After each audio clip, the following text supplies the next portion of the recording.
அனைவருக்கும் வணக்கம். முனைவர் ஒய் துர்காதேவி, உதவி பேராசிரியர், தமிழ்துறை, அறிவியல் தொழில்நுட்ப உயர் ஆராய்ச்சி நிறுவனம், பல்லாவரம், சென்னை 117.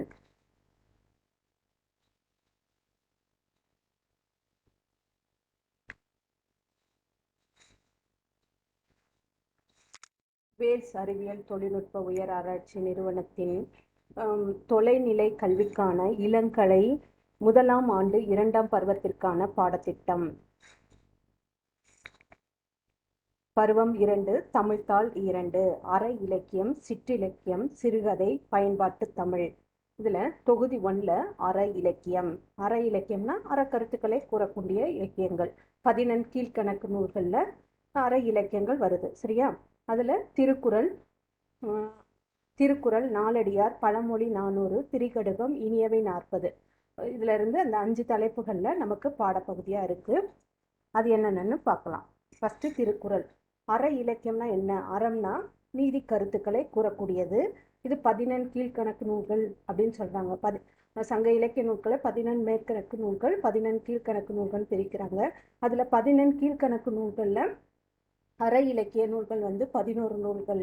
அது அறம் சார்ந்த கருத்துக்கள் கூறப்பட்டுள்ளது. இதுல நமக்கு திருக்குறள் முதன்மையானதாக இருக்கு. அழகு 1ல திருக்குறள். திருக்குறள் 14 கீழ்கணக்கு நூல்ல அறம் நூல் முதன்மையானது. இதை முப்பால்னு சொல்லுவாங்க. திருக்குறள் பத்தி நம்ம சின்ன வகுப்புல இருந்து நிறைய படிச்சுட்டு வரோம், சரியா? அப்போ அதை பத்தி தொகுத்து நம்ம திருக்குறள் குறிப்பு வரைகள்னா நம்ம சொல்லலாம். குறள் வெண்பாவால் ஆனதுனால திரு என அடைமொழி பெற்று திருக்குறள் என பெயர் பெற்றது. இது எத்தனை குறள்கள் இருக்கு, எத்தனை அதிகாரம் இருக்கு, அதெல்லாம் தொகுத்து நம்ம திருக்குறள் குறிப்பு வரைகள்னா நம்ம கொடுக்கணும், எழுதணும் எக்ஸாமுக்கு, சரியா? அடுத்து நமக்கு முதன்மையா இருக்க அதிகாரம் வான் சிறப்பு. வானின்று உலகம் வழங்கி வருதலால் தான் அமிழ்தம் என்றுணர பாற்று. மழை பருவம் தவறாது பெய்து. மழை பெய்து கொண்டே இருந்ததுன்னா கரெக்டா இருக்கு, காலம் தவறாம பெஞ்சிட்டு இருக்குன்னா தேவையான அளவு என்னாகும், விவசாயம் நடக்கும், மக்கள் மகிழ்ச்சியா இருப்பாங்க, இல்லையா? அப்போ அந்த மழை நீர் இல்லைன்னா மழை நீரை எதோட ஒப்பிட்டு சொல்றாங்க? அமிழ்தத்தோடு ஒப்பிட்டு சொல்றாங்க. அடுத்து துப்பார்க்கு துப்பாய, துப்பார்க்கு துப்பாக்கி, துப்பார்க்கு துப்பாய, துப்பாக்கி, துப்பார்க்கு துப்பாய தூவும் மழை. உண்பதற்கு உணவுப் பொருட்களை விளைவிப்பதும் மழை நீர், சரியா? அப்புறம் உணவுப் பொருட்கள் இருக்கு இல்லையா, பழம், காய்கறிகள், அரிசி, சோளம், கம்பு, இதெல்லாம் இருக்கு இல்லையா, எல்லா பொருட்களையும் விளைவிக்கிறதுக்கு நீர் பயன்படுது, இல்லையா? அது உணவுப் பொருளாகவும் பயன்படுது, உணவுப் பொருளை விளைவிக்கவும் பயன்படுதுன்னு சொல்றாங்க. விண்ணின்று பொய்ப்பின் விரிநீர் வியன் உலகத்து உள்நின்று உலற்றும் பசி. மழை பெய்யாமல் போகுமானால் கடல் சூழ்ந்த இவ்வுலகத்துல எதுவுமே ஒரு உயிர் கூட வாழாது. அப்போ உயிரினங்கள் எல்லாம், உணவுப் பொருள்கள்லாம் கிடைக்கலன்னா பசி பட்டினியோட உயிர்களை வருத்தும், சரியா? எல்லாரும் பசி பட்டினியோட இருப்பாங்க அப்படின்னு சொன்னாங்க. அப்போ மழை நீரின் முக்கியத்துவத்தை சொல்லியிருக்காங்க. நீரின் உழவர் புயல் என்னும் வாரி வளங்குன்றி கால். மழை பெய்யலைன்னா என்ன ஆகும்? விவசாயம் செய்ய முடியாது. அப்போ விவசாயி ஏற்கொண்டு கூட உழ முடியாது. அப்போ மழை நீரின் முக்கியத்துவம் உணர்த்தப்படுகிறது. கொடுப்பதுவும் கெட்டார்க்கு சார்வாய் மற்றாங்கே எடுப்பதுவும் எல்லாம் மழை. பெய்யாமல் வாழ்வை கெடுப்பதும் மழை. அதே மாதிரி மழை பெஞ்சு எல்லாரையும் சந்தோஷமாகவும் வச்சிருக்கோம், சரியா? நல்ல விவசாயம் நடக்குது, எல்லா பொருளெல்லாம் கிடைக்குது, எல்லா விவசாய பொருட்கள்லாம், உணவுப் பொருட்கள்லாம் கிடைக்குதுன்னா சந்தோஷமா மகிழ்ச்சியா இருப்பாங்க. அது மாதிரி மழை பெய்யாம வறட்சியா பசி பட்டினியை கொடுக்கறதும் மழைதான் அப்படின்னு சொல்றாங்க. விசும்பின் துளி விழின் அல்லால் மற்றாங்கே பசும்புல் தலை காண்பு அரிது. வானத்திலிருந்து மழை நீர் இந்த வாட்டர் சைக்கிள் சொல்லுவாங்க இல்லையா, நடக்காம போச்சு, இப்போ மழை பெய்யாம போச்சு அப்படின்னா ஒரு உயிர் கூட, ஒரு புல்லு கூட முளைக்காது, தலை காணாது, ஒரு சின்ன புல்லு கூட முளைக்காது. அப்புறம் எப்படி உயிரினங்கள்லாம் வாழ முடியும், இல்லையா? நெடுங்கடலும் தண்ணீர்மை குன்றும் தடுந்தெழிலி தான் நல்காதாகிவிடின். மேகம் கடல் நீரை கொண்டு, இதுதான் இப்போ வாட்டர் சைக்கிள் நடக்காம போச்சு. பெரிய கடல்ல இருந்து தண்ணி என்ன பண்ணும், ஆவியாகி போய் திருப்பி மேகக்கூட்டங்கள்லாம் சேர்ந்து அப்புறம் என்ன ஆகுது, மழை நீரா பொழியுது. அப்படி ஒரு நிகழ்ச்சி நடக்காம போச்சுன்னா அந்த பெரிய கடலும் வளம் குன்றி போகும் அப்படின்றாங்க, சரியா? சிறப்போடு பூசனை செல்லாது வானம் வரக்குமேல் வானோருக்கு ஈண்டு. மழை பெய்யாமல் போகுமானால் வானோர்னா கடவுளுக்கெல்லாம் நம்ம வழிபாடு பூஜை இதெல்லாம் செய்யறோம் இல்லையா? இப்போ மழை பெய்யல, எந்த ஒரு விவசாயம் நடக்கல, எந்த பொருள் உணவுப் பொருளும் கிடைக்கல, சந்தோஷமா இல்லைன்னா என்ன பண்ணுவோம்? திருவிழாவும் நடக்காது, வழிபாடும் நடக்காது. தானம் தவம் இரண்டும் தாங்கா வியனுலகம், வானம் வழங்காதெனில் மழை பெய்யவில்லை எனில். இந்த பெரிய உலகில் தானமும் தவமும் எதுவுமே கையில இல்லை, கையில கிடைக்கல, எதுவுமே இல்லை, விவசாய பொருளோ சந்தோஷமா மக்கள் இல்லை, அப்புறம் எப்படி தானம் தவம்லாம் அவங்ககிட்ட இருந்தா தானே அவன் தானம் தவம் செய்ய முடியும்? தானமும் தவமும் ஒளிந்து போகும், சரியா? எதுவுமே நடக்காது. நீரின்றி அமையாது உலகினில் யார் யாருக்கும் வானின்று அமையாது ஒழுக்கு. எப்படிப்பட்டவருக்கும் நீர் இல்லைன்னா இந்த உலக வாழ்க்கை கிடையாது. இப்போ மழை இல்லைன்னா என்ன ஆகும்? ஒழுக்கம் கெட்டு போகும். இப்போ இந்த 10 குறள்ல வானின் சிறப்பு, சரியா? வானத்துலேருந்து பெய்கின்ற அந்த மழை நீரோட சிறப்பு பற்றி சொல்லியிருக்காங்க. நமக்கு கொஸ்டின்ஸ் எப்படிலாம் கேட்பாங்கன்னா, திருக்குறளுக்கு வழங்கும் வேறு பெயர், திருவள்ளுவருக்கு வழங்கும் வேறு பெயர், வான் சிறப்பு குறித்து தொகுத்தெழுதுக, நீரின் முக்கியத்துவத்தை குறித்து விளக்குக, திருவள்ளுவர் வழி நின்று வான் சிறப்பு குறித்து வான் சிறப்பு அதிகாரத்தை தொகுத்துரைக்க அப்படின்னு எப்படி வேணாலும் கேட்டாலும் இந்த 10 திருக்குறளையும் படிச்சுட்டு அதுக்கேற்ற பொருளை நம்ம எழுதணும், சரியா? 10 திருக்குறளையும் எழுத முடியாட்டாலும் ஒரு 4-5 திருக்குறளாவது எழுதணும். அடுத்ததாக நமக்கு ஊக்கமுடைமை. உடையார் எனப்படுவது ஊக்கம், அத்திலார் உடையது உடையாரே மற்று. ஊக்கமுடையவரை எல்லாவற்றையும் உடையவர், சரியா? ஊக்கம் இருந்தால் மட்டும்தான் எல்லாத்தையும் செய்ய முடியும். நம்மளால முடியும் அப்படின்னு நினைச்சாதானே பண்ண முடியும் இல்லையா? அந்த ஊக்கத்தை தான், அந்த ஊக்கம் உடையவர். இல்லாதவர் எவ்வளோ பொருள் என்ன காரு பங்களா அத்தி இத்துன்னு வச்சிருந்தாலும் அவன் எதுவுமே இல்லாதவனுக்கு சமம் அப்படின்னு சொல்றாங்க. உள்ளம் உடைமை, உடைமை பொருளுடைமை நில்லாது நீங்கிவிடும். மன உறுதியே நிலையான உடைமையாகும். மன உறுதியோட இருந்தா எந்த இதை வேணாலும் நம்ம ஜெயிக்க முடியும் இல்லையா? பொருளுடையது நிலை இல்லாமல் நீங்கி விடுவதாகும். பொருள் ஒருத்தண்ட வரும் போகும், பணம் காசு பொருள் எல்லாம் வரும் போகும் இல்லையா? மன உறுதி தான் நிலையானது அப்படின்னு சொல்றாங்க. அடுத்து ஆக்கோம் இழந்தோம் என்று அல்லவார், ஊக்கம் ஒருவர் தம் கைத்துடையார். ஊக்கத்தை உறுதியாக தம் கைப்பொருளுக்கு கையில வச்சிருக்கவன் எவனும் ஊக்கம் இருக்கிறவன் மேலே வந்துடுவான். எவ்வளோ செல்வம் எவ்வளோ பொண்ணு பொருள் வச்சிருந்தாலும் அழிஞ்சு போச்சுனாலும் அடுத்து மன உறுதியோடு அதை மீட்டுருவான், மனம் கலங்க மாட்டான். ஒருவேளை அது போயிடுச்சு, அவனை விட்டு போச்சுனாலும் நீங்கினாலும் மனம் கலங்க மாட்டான். திருப்பி ஊக்கத்தோடு செயல்பட்டு அவன் மேலே வருவான் அப்படின்னு சொல்றாரு. ஆக்கம் அதர்வினாய் செல்லும் அசைவிலாய் ஊக்கம் உடையார் உலை. சோர்வில்லாமல் ஊக்கமுடையவன் ஆக்கமானது அவனை தேடி தானே வரும். கஷ்டப்பட்டு உழைச்சி, இப்போ எக்ஸாமே எடுத்துக்கோ, நல்லா படித்து டெய்லி எழுந்துச்சு படித்து அழகாக ஒவ்வொரு பாடமாக முடித்து அழகாக வச்சுருக்கவனுக்கு ஈஸியாக இருக்கும் எக்ஸாமு இல்லையா? படிக்காமல் லாஸ்ட் டைமில் படித்த பொருள் கொஞ்சம் பரவாயில்லாமல் இருக்கும். படிக்காமலே போகிறவனுக்கு எப்படி இருக்கும்? கஷ்டமாக தானே இருக்கும். அது மாதிரி ஊக்கத்தோடு செயல்படுறவன் எப்பவுமே அவனை தேடி நன்மைகள் வந்து கொண்டே சேரும், சரியா? வெள்ளத்தனையது மலர் நீட்டம் ஆந்திரதம் உள்ளத்தனையது உயர்வு. வெள்ளம் இப்போ மழை பெஞ்சிச்சுன்னா என்ன ஆகும்? ஒரு குளம் எடுத்துக்கோ, அந்த குளத்து மேலே தாமரை இல்லை அல்லி அந்த மாதிரி செடிகள் வளர்ந்துருக்கு, நீர் நீர் தாவரங்கள் வளர்ந்துருக்குன்னா அது என்ன பண்ணும்? மழை பெய்ய நேரம் நிறைய தண்ணி ரொம்ப இருக்கும்போது மழை காலத்தில் அது என்ன பண்ணும்? அந்த தண்ணிக்கு மேலே இருக்கும். தண்ணி குறைய குறைய குறைய குறைய என்ன ஆகும்? அது கீழே வந்துடும் இல்லையா? அது மாதிரி ஒரு ஊக்கம் இருக்கிறவன்கிட்ட எவ்வளோ ஊக்கம் இருக்கோ அந்த அளவுக்கு அவன் உயர்வான். ஊக்கம் எவ்வளோ கம்மியாக இருக்கோ அந்த அளவுக்கு தான் இருப்பான். அப்போ ஊக்கம் அவனை உயர்த்தும் அப்படின்னு சொல்கிறாங்க. அடுத்து உள்ளுவதெல்லாம் உயர்வுள்ளல் மற்றது தள்ளினும் தள்ளாமை நீர்த்து. எண்ணுவதெல்லாம் உயர்வான எண்ணங்களாக இருக்கணும். நம்மளால முடியும், இது செய்யலாம் அதை செய்யலாம் அப்படின்னு உயர்வாகவே எண்ணிட்டே போகணும். அது நடக்கலைன்னா கூட திருப்பியும் நம்ம உயர்வாகவே எண்ணிட்டே இருந்தால் அது நடக்கும் அப்படின்னு சொல்கிறார். அப்போ ஊக்கம் ஒருவனுக்கு மிக முக்கியமானது அப்படின்றத இந்த 10 குறளில் இப்போ இருக்கிற பிள்ளைங்கள்லாம் என்ன பண்ணுறீங்க? இப்போ கல்லூரி படிக்கிற நீங்கள்லாம் ஒரு சின்ன சின்ன விஷயத்துக்கெல்லாம் ரொம்ப சோர்ந்து போயிடுறீங்க, ரொம்ப சோம்பேறித்தனப்படுறீங்க இல்லையா? அதெல்லாம் நீக்கி நீ ஊக்கத்தோடு செயல்பட்டால் எல்லாத்துலேயும் நீ ஜெயித்து முன்னாடி வரலாம்னு சொல்கிறார். ஓகேவா? அடுத்தது பார்க்கலாமா?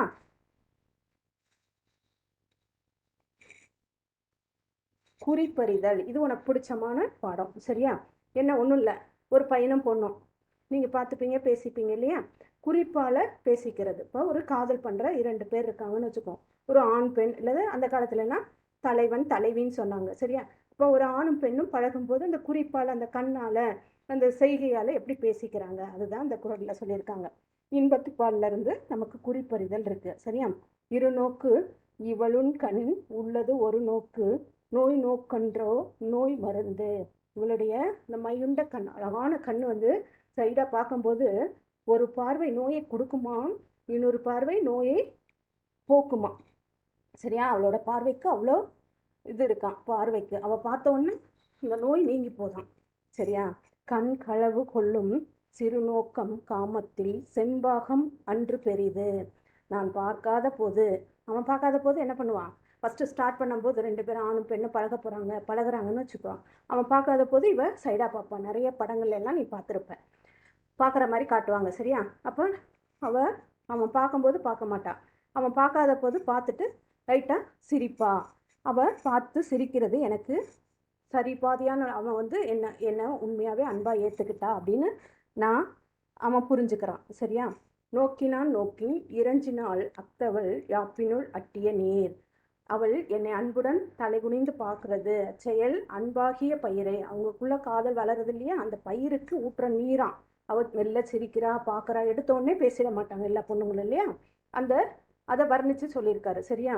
அந்த அன்பாகிய பயிரை வளர்ப்பதற்கு இவள் பாய்ச்சிய நீராகும். லைட்டாக என்னை பார்த்து சிரிக்கிறது எங்களோட அன்பை வளர்க்குறதுக்கு காரணமாக இருக்குது அப்படின்னு சொல்கிறாங்க. யான் நோக்கும் காலை நில நோக்கும் நோக்காக்கால் தான் நோக்கி மெல்ல நகும். நான் பார்க்கும்போது அவள் நிலத்தை பார்ப்பாள், நான் பார்க்காத போது அவள் என்னை நோக்கி மெல்ல தனக்குள் மகிழ்வாள். சரியா? அவன் பார்க்கும்போது பார்க்க மாட்டான், பார்க்காத போல அவனை பார்த்துட்டு மெதுவாக சிரிப்பா அப்படின்னு சொல்கிறார். அடுத்து குறி கொண்டு நோக்காமை அல்லால் ஒரு கண் சிறக்கணிந்தால் போல நகும். அவள் நேரே பார்க்கவில்லைனாலும் சரி, ஒரு கண்ணை சுருக்கியாவது என்னை பார்க்குறா. அப்படி பார்த்து மகிழ்றது எங்களை அன்பை வளர்க்கிறது. உறாதவர் போல் சொல்லினும் சேரா அச்சொல் ஒல்லை உணரப்படும். காதலை மறைத்து கொண்டு அயலார் போல. ஃபஸ்ட்டு ஸ்டார்டிங்கில் அந்த பொண்ணுங்க என்ன பண்ணும், வேற யாரோ மாதிரி எடுத்தெறிஞ்சு பேசும். அப்புறம் என்ன போகும், மனதுக்குள்ள அந்த வார்த்தைகள்லாம் வந்து கடுஞ்சொல்லாக இருக்காது, இருந்தாலும் யாரையும் பேசுகிற மாதிரி பேசிட்டு வந்துடும். அப்புறம் தனக்குள்ளே சொல்லி பொருள் விரைவில் அறியப்படும். இந்த பொண்ணு வந்து லைட்டாக சிரிக்கிறா, லைட்டாக நம்மளை கோவத்தோட பேசுகிறா, நம்மக்கிட்ட பேசுகிறான்னாலே அவளோட பொருள் சீக்கிரம் விரைவில் அறியப்படும் அப்படின்னு சொல்கிறாங்க. சேரா அச்சிறுஞ்சொல்லும் செற்றார் போல் நோக்கும் உறார் போன்று உற்றார் குறிப்பு. பகை கொள்ளாத கடும் சொல்லும். அதான் கோவமா பேசுகிற மாதிரி பேசுவா, பகைவனை பார்க்குற மாதிரி பார்ப்பா. ஆனால் உள்ளே அகத்தேனா உள்ளே அன்பு கொண்டவரின் குறிப்பாகும். அப்படி பேச பேச என்ன காதல் என்ன பண்ணும், ஃபஸ்ட்டு மோதல்ல தான் ஆரம்பிக்குன்னு சொல்லுவாங்க இல்லையா, அந்த மாதிரி ஃபஸ்ட்டு சண்டை போடுற மாதிரி போட்டு அந்த அன்பை அகத்தே உள்ள அன்பை வெளிப்படுத்துகிறாள்னு சொல்கிறாங்க. அடுத்து அசையாருக்கு உண்டாண்டோர் ஏஆர் யான் நோக்க பசையினன் பையனகும். நான் தலைவியை பார்க்கும்போது அதனை அறிந்து மனம் இலகி அன்போடு மெல்ல சிரித்தாள். சரி, டெய்லி இவனை வந்து பார்க்குறானே பேசுகிறானே, உங்கள்கிட்ட லைட்டாக மனம் இறக்கி மெல்ல சிரிக்கிறா. மெல்லிய இயல்புடைய அவளது சிரிப்பின் கண் தோன்றும் நன்மை. இப்போதான் அவனுக்கு ஒரு நம்பிக்கை வந்திருக்கு, ஆகா நம்மளை பார்த்து சிரிக்க ஆரம்பிச்சிட்டா, அடுத்து உண்மையாக நம்மக்கிட்ட பேசுவா அப்படின்னு. ஏதிலார் போல பொது நோக்குதல் காதலர் கண்ணே உல. அன்பின் அறியாதவர் போல ஒருவரை ஒருவர் பொதுவான நோக்கத்தால் நோக்குதல். காதல் கொண்ட இருவரியத்தை காணலாம். ஒரு காதல் கொண்ட இவங்க 2 பேரும் லவ் பண்ணுறாங்கப்பா, காதல் பண்ணுறாங்கன்னா அவங்க 2 பேரும் பேசும்போது சும்மா பார்வையிலேயே பேசிப்பாங்க. சரியா? ஒரு அந்த நோக்கிறதே பார்க்குறதே பார்த்தேன்னா ஒரு மாதிரி யாரும் உள்ள சுற்றிலும் யாரும் இருக்கிற மாதிரி நினைக்க மாட்டாங்க, அவங்களுக்குள்ளேயே கண்ணாலேயே பேசிப்பாங்க. சரி, கண்ணோடு கண்ணினை நோக்கின் வாய்ச்சொற்கள் என்ன பயனும் இல்லை. காதலருக்குரிய இருவர் ஒருவர் கண்ணோடு ஒருவர் கண் பார்ப்பதால் ஒத்திருக்கும். கண்ணோடு கண்ணை அப்படியே பார்த்துக்கிட்டே இருப்பாங்க, பேசிகிட்டே இருப்பாங்க. அப்போ என்ன பேசணும்னு கூட தெரியாமல் ஒருத்தர் பார்த்துட்டு இருப்பாங்கன்னு இந்த குறிப்பை வச்சு குறிப்பறிதல் என்ற தலைப்பில் ஒரு ஆணும் பெண்ணும் அல்லது தலைவனும் தலைவனும் எப்படி காதல் கொடுக்குறாங்க, அந்த அன்பை வெளிப்படுத்திக்கிறாங்கன்றத நமக்கு சொல்லியிருக்காங்க. சரியா? இந்த வயசில் உனக்கு காதல் பற்றிய இந்த வயதில் புரியுது. அதுக்கப்புறம் ஊக்கம் உனக்கு முக்கியம். அப்புறம் மழையின் சிறப்பு, நீரின் சிறப்பை பற்றி சொல்லியிருக்காங்க. அந்த 3 அதிகாரத்தில் இருந்தும் உனக்கு வினாக்கள் வரும், படிச்சுக்கோ. அடுத்து திருக்குறளுக்கு அடுத்ததாக நாலடியார் 3 பாடல்கள் நமக்கு பாடப்பகுதியாக இருக்குது. 2, 3, 5 அழகு 2ல் நாலடியார்னு கொடுத்து 2, 3, 5 பாடல்கள் கொடுத்துருக்காங்க. 4ம் 2ம் சொல்லுக்குருவி, நாலும் இரண்டும் சொல்லுக்குருதி, ஆளும் வேலும் பல்லுக்குருதி சொல்லுவாங்க. சரியா? இந்த நாலடியார் வந்து 4 அடிகளில் உள்ள 14 கீழ் கணக்கு நூலில் நீதி நூலில் ஒன்று. இதை வந்து 4 அடி 400 வேளாண் வேதம்னு சொல்லுவாங்க. இதை சமண முனிவர்கள் 400 பேர் எழுதின பாடல்களை தொகுத்து கொடுக்கப்பட்டுள்ளது. இது திருக்குறள் போன்றே அறம் பொருள் இன்பம்னு பிரித்து எழுதப்பட்டுள்ளது. முப்பிரிவுகளை கொண்டது. நாலடியார் சமண முனிவர்களால் எழுதப்பட்டது. சரியா? இப்போ நாலடியாரில் எப்படி இருக்கோ அதே மாதிரி அறக்கருத்துக்களே 4 வரிகளில் சொல்லப்பட்டுள்ளது. நமக்கு பாடமாக வந்து செல்வம் நிலையாமை குறித்து 2, 3, 5 பாடல்களில் கொடுத்துருக்காங்க. உலகில் வாழ்பவர்களுக்கு எல்லாருக்கும் ஆசை தான் இல்லையா? நம்ம பணக்காரனாகணும், செல்வந்தனாக இருக்கணும், எல்லா வசதி வாய்ப்புகளும் கிடைக்கணும். ஆனால் செல்வம் நிலை இல்லாதது அப்படின்றத நம்ம நாலடியார் பாடல்கள் மூலம் சொல்லியிருக்காங்க. நாலடியார் பாடல் எண் 2. துகள்நீர் பெருஞ்செல்வம் தோன்றின் கால் தொட்டு பகடு நடந்த கூழ் பல்லாரோடு உண்க அகடு உரையார் மாட்டும் நில்லாது செல்வம் சகடக்கால் போல வரும். செல்வம் என்பது வண்டி சக்கரம் போன்றது. வண்டி சக்கரம் எப்படி இருக்கும்? சுழண்டு கொண்டே இருக்கும் இல்லையா? நிலையாக இருக்காது. அதுபோல் ஒருவன் இன்னைக்கு பணக்காரனாக இருக்கலாம், நாளைக்கு அது இல்லாமல் இழந்துட்டு ஏழையாகவும் ஆகலாம். அப்போ ஏழை கஷ்டப்பட்டு முன்னேறி மேலே பணக்காரனமும் ஆகலாம். அந்த மாதிரி செல்வம் வந்து நிலை இல்லாதது அப்படின்றத இந்த பாடல் மூலிமா நமக்கு சொல்லியிருக்காங்க. நாலடியார் 3. 3வது பாடல். யானை எருத்தம் பொலியா குடை நிலன்கீழ் சேனை தலைவராய் சென்றோமெனை வினை உழப்ப என வேறு ஆகி வீழ்வர்தாம் கொண்ட மனையாலே மாற்றார் கொல. யானையின் கழுத்தின் மீது இப்போ சாதாரண மனுஷனுக்கு மட்டும் இந்த பிரச்சனை இல்லை, அரசனுக்கும் இதே நிலை தான். செல்வம் அவனுக்கும் நிலை இல்லாது தான். அப்போ அரசன் வந்து எப்போவுமே அரசாட்சி செஞ்சுட்டு இருக்க முடியாது. வேறொரு அரசன் வந்து அந்த நாட்டை கைப்பற்றிட்டான்னா என்னாகும்? அந்த யானை மீது தான் சொகுசாக போயிட்டுருக்க அந்த குடை நிழலில் செல்கிற அந்த சேனை தலைவர் மிடுக்கோடு செல்வார் இல்லையா யானை மேலே. ஆனால் அது இழந்துட்டார்னா என்ன ஆகும்? திரிந்து போகும். அப்போ அந்த வேற்று அரசன் என்ன பண்ணுவான்? தான் நாட்டையும் கைப்பற்றிடுவான், தன்னோட மனையால் மனம் கொண்ட மனைவியையும் பகைவர் கவர்ந்து செல்வர். அப்போ நிலை தவறினால் என்னாகும்னா இப்படி மாறி போயிடும் அப்படின்னு சொல்கிறாங்க. மனையாலையும் கவர்ந்து செல்வாராம். நாலடியாரில் 5வது பாடல். எண்ணானும் ஒன்று தம் கையுற பெற்றகால் பின் ஆவது என்று பிடித்து இரார் முன்னே கொடுத்தார் உய்யப்போவர் கோடு இல் தீக்குற்றம் தொடுத்து ஆறு செல்லும் சுரம்.